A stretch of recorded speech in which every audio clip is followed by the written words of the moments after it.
for the second time in 100 years, the first time in our lifetime, a blank was spotted in California.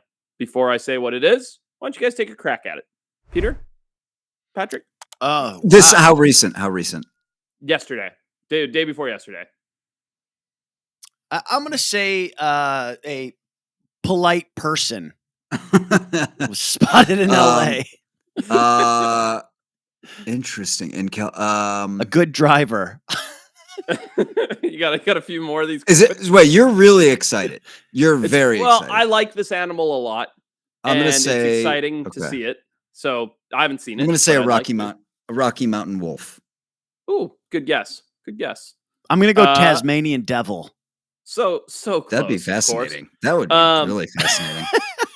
Guys, for the second time in 100 years, a Wolverine has been spotted in Northern California. Wow. Interesting. Like the comic book guy, or? All right, I'll stop. That's the animal? Pretty big deal. This is a rare animal. Wolverines are not typically in the Golden State.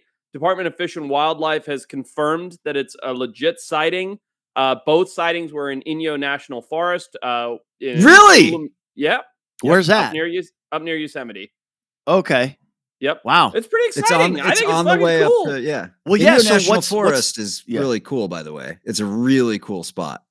Okay, so what's the deal with this? They've been extinct from our state for years, or I don't think that I'd have to look this up. I don't think they were expatriated from California. I think it's just very rare for them to come this far south and this far west. So just to have them in California is pretty, they're a northern animal. They're a cold climate animal. And so to have them in Inyo around Yellowstone, the last one they found was up Yosemite.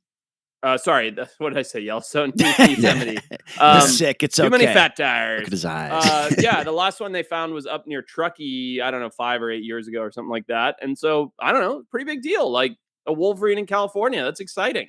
I mean, even just spotting a Wolverine in the wild in a known habitat where they live is very difficult. They're very, as Forrest likes to say, cryptic. They hide. You just don't see them a lot. There's not that many. No, interesting. And they're cool. I didn't even know they were weird in the United States. I thought these were an animal that only was in Africa or something. I know you think it's funny, but there are probably a lot of people who listen to the podcast. I think you're right. A good point. No, that's a good point. That's a good point. It actually is a good point because people think it's like a honey badger. It's like something that lives in Africa and rips people to shreds in another part of the world. Let me ask you a quick question, Forrest. Yes. Wolverine versus honey badger.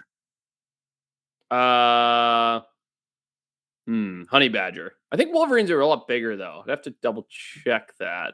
I think Wolverines are significant. Kyle, get us some facts on this. Let me tell you, and I'm not going to introduce him just yet, but our guest who's waiting backstage will certainly come on with a smug comment about this.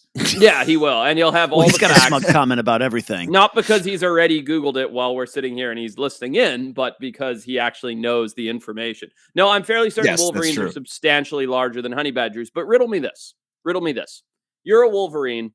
You're pretty much at the top of the charts in Canada and Alaska where you hang out.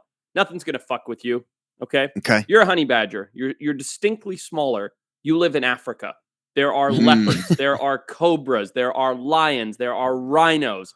You have to, this is a classic case of not the size of the dog in the fight, the size of the fight in the dog. So I'm going honey badger. For sure. I'm saying that asshole, there's nobody going to take on a honey badger. He'll rip a Wolverine to shreds.